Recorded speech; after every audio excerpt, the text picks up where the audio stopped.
Hi ವೀಕ್ಷಕರೇ ನೋಡಿ, ಕೊನೆಗೂ ಸರ್ಕಾರ ಪ್ರತಿಯೊಂದು ಗೃಹಲಕ್ಷ್ಮಿ ಫಲಾನುಭವಿಗಳ ಬ್ಯಾಂಕ್ ಖಾತೆಗೆ ಕಳೆದ 3 ತಿಂಗಳಿಂದ ಬಾಕಿ ಇದ್ದ ಒಟ್ಟು ಗೃಹಲಕ್ಷ್ಮಿ ಯೋಜನೆಯ 6,000 ಹಣನ ಜಮಾ ಮಾಡುವುದಾಗಿ ಭರ್ಜರಿ ಗುಡ್ಡಿಸ್ನ ಕೊಟ್ಟಿದ್ದು, ಈಗಾಗಲೇ ಆಗಸ್ಟ್ ತಿಂಗಳ ಹಣ, ಜುಲೈ ತಿಂಗಳ ಹಣ ಮತ್ತು ಜೂನ್ ತಿಂಗಳ ಹಣ, ಒಟ್ಟು ಈ 3 ತಿಂಗಳ 6,000 ಹಣ ಸಾಕಷ್ಟು ಫಲಾನುಭವಿಗಳಿಗೆ ಬರ್ತಾ ಇದೆ.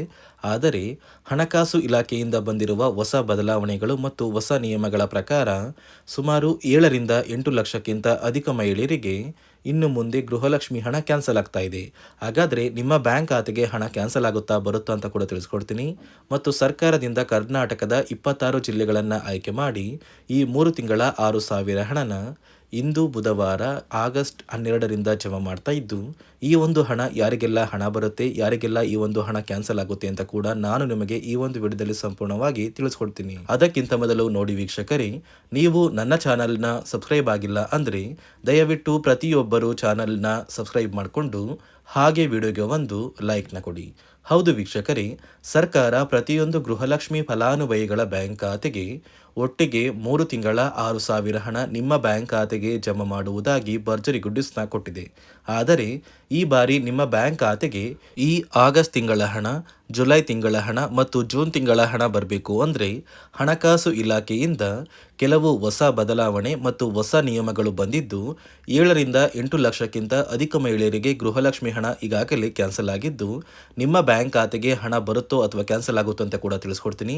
ಅದೇ ರೀತಿ ಸರ್ಕಾರದಿಂದ ಕರ್ನಾಟಕದ 26 ಜಿಲ್ಲೆಗಳನ್ನು ಆಯ್ಕೆ ಮಾಡಿ ಆಗಸ್ಟ್ 12 ಬುಧವಾರದಿಂದ 3 ತಿಂಗಳ 6,000 ಹಣನ ಜಮಾ ಮಾಡ್ತಾ ಇದ್ದು, ಆ 26 ಜಿಲ್ಲೆಗಳು ಯಾವುದು ಅಂತ ಕೂಡ ತಿಳಿಸ್ಕೊಡ್ತಾ ಇದ್ದೀನಿ. ಮೊದಲಿಗೆ ಬಾಗಲಕೋಟೆ, ಬೆಂಗಳೂರು ನಗರ, ಬೆಂಗಳೂರು ಗ್ರಾಮಾಂತರ, ಬೆಳಗಾವಿ, ಬಳ್ಳಾರಿ, ಬೀದರ್, ವಿಜಯನಗರ, ಚಾಮರಾಜನಗರ, ಚಿಕ್ಕಬಳ್ಳಾಪುರ, ಚಿಕ್ಕಮಗಳೂರು, ಚಿತ್ರದುರ್ಗ, ದಕ್ಷಿಣ ಕನ್ನಡ, ದಾವಣಗೆರೆ, ಧಾರವಾಡ, ಗದಗ, ಕಲಬುರಗಿ, ಹಾಸನ, ಹಾವೇರಿ, ಕೊಡಗು, ಕೋಲಾರ, ಕೊಪ್ಪಳ, ಮಂಡ್ಯ, ಮೈಸೂರು, ರಾಯಚೂರು, ರಾಮನಗರ, ಶಿವಮೊಗ್ಗ, ತುಮಕೂರು, ಉಡುಪಿ, ಉತ್ತರ ಕನ್ನಡ ಮತ್ತು ಯಾದಗಿರಿ.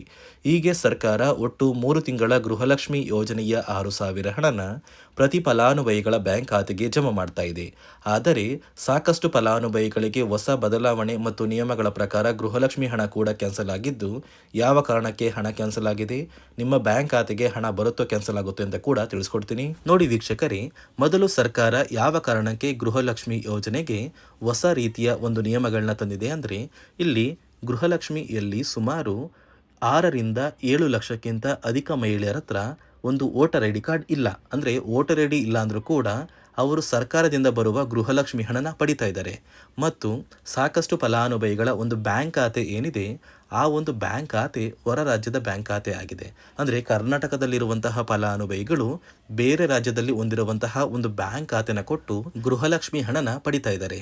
ಅದೇ ರೀತಿ ಸಾಕಷ್ಟು ರೀತಿಯ ಹೊಸ ಬದಲಾವಣೆಗಳು ಯಾವ ಕಾರಣಕ್ಕೆ ಬರ್ತಾ ಇದೆ ಅಂದರೆ, ಗೃಹಲಕ್ಷ್ಮಿ ಯೋಜನೆಯಲ್ಲಿ ಅರ್ಹವಿರುವ ಫಲಾನುಭವಿಗಳಿಗೆ, ಅಂದರೆ ಕರ್ನಾಟಕದವರಾಗಿದ್ದು ಕರ್ನಾಟಕದಲ್ಲೇ ವೋಟರ್ ಐ ಡಿನ ಹೊಂದಿದ್ದು ಕರ್ನಾಟಕದ ಫಲಾನುಭವಿಗಳಾಗಿದ್ದು ಇವರ ಬ್ಯಾಂಕ್ ಖಾತೆಗೆ ಹಣ ತಲುಪಬೇಕು, ಬೇರೆ ಫಲಾನುಭವಿಗಳಿಗೆ ಯಾವುದೇ ಕಾರಣಕ್ಕೂ ಹಣ ತಲುಪಬಾರದು ಅಂತ ಸರ್ಕಾರ ನಿರ್ಧಾರ ಮಾಡಿದೆ. ಇದೇ ಕಾರಣಕ್ಕೆ ಸಾಕಷ್ಟು ಫಲಾನುಭವಿಗಳು ಗೃಹಲಕ್ಷ್ಮಿ ಯೋಜನೆಯ ಒಂದು ಅರ್ಹರ ಪಟ್ಟಿಯಿಂದ ಕ್ಯಾನ್ಸಲ್ ಆಗ್ತಾ ಇದ್ದಾರೆ. ಯಾರೆಲ್ಲ ಫಲಾನುಭವಿಗಳು ಸರ್ಕಾರಕ್ಕೆ ತೆರಿಗೆನ ಕಟ್ತಾ ಇದ್ದೀರಾ, ಗೌರ್ನಮೆಂಟ್ ಜಾಬಲ್ಲಿದ್ದೀರಾ ಮತ್ತು ಇನ್ಕಮ್ ಟ್ಯಾಕ್ಸ್ನ ಪೇ ಮಾಡ್ತಾ ಇದ್ದೀರಾ, ಇಂತಹ ಫಲಾನುಭವಿಗಳ ಹೆಸರನ್ನ ಇನ್ನು ಮುಂದೆ ಸರ್ಕಾರ ಗೃಹಲಕ್ಷ್ಮಿ ಯೋಜನೆಯಿಂದ ಕ್ಯಾನ್ಸಲ್ ಮಾಡಿದೆ.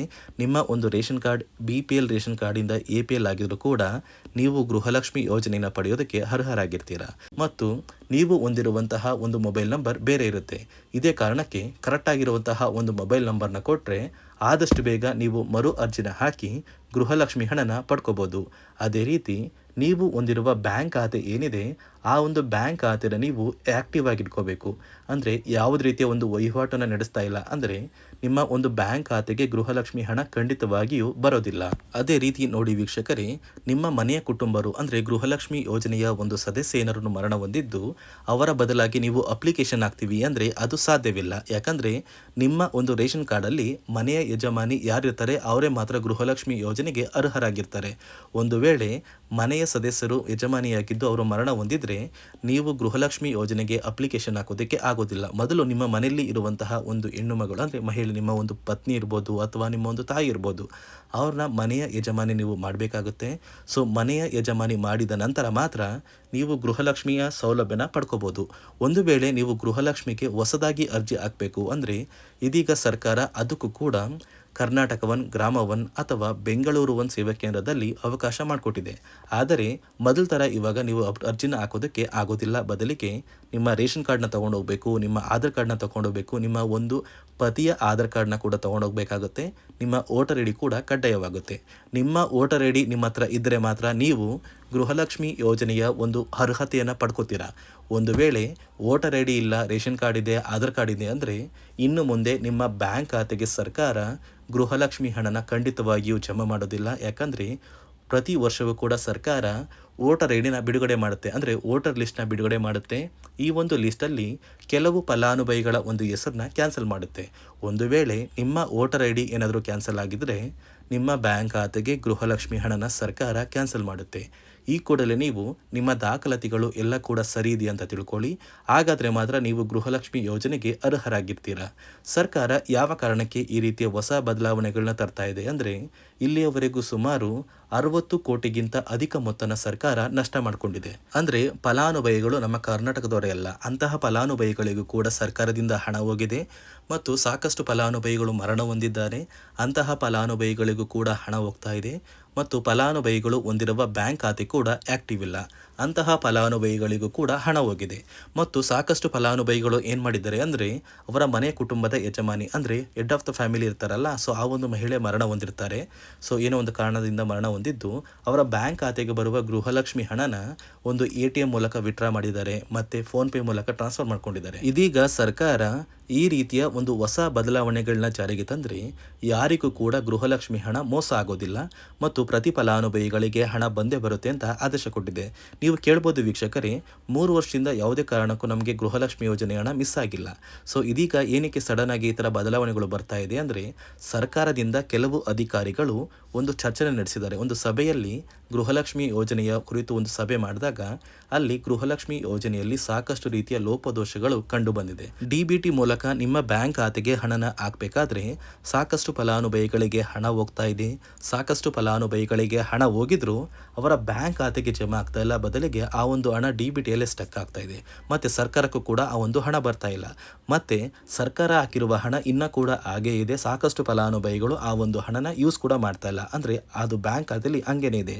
ಇದೇ ಕಾರಣಕ್ಕೆ ಸರ್ಕಾರ ಈ ರೀತಿಯ ಹೊಸ ಬದಲಾವಣೆಗಳನ್ನ ತಂದಿದ್ದು. ನೋಡಿ ವೀಕ್ಷಕರೇ, ಸರ್ಕಾರದಿಂದ ಪ್ರತಿಯೊಂದು ಗೃಹಲಕ್ಷ್ಮಿ ಫಲಾನುಭವಿಗಳ ಬ್ಯಾಂಕ್ ಖಾತೆಗೆ ಕೊನೆಗೂ 3 ತಿಂಗಳ 6,000 ಹಣನ ಆಗಸ್ಟ್ 12ರಿಂದ ಜಮಾ ಮಾಡ್ತಾ ಇದ್ದು, ನಿಮ್ಮ ಬ್ಯಾಂಕ್ ಖಾತೆಗೂ ಕೂಡ ಈ ಆಗಸ್ಟ್ ತಿಂಗಳು ಮುಗಿಯುವಷ್ಟರಲ್ಲಿ ಪ್ರತಿಯೊಬ್ಬರು ಈ 3 ತಿಂಗಳ ಹಣನ ಪಡ್ಕೋತೀರಾ.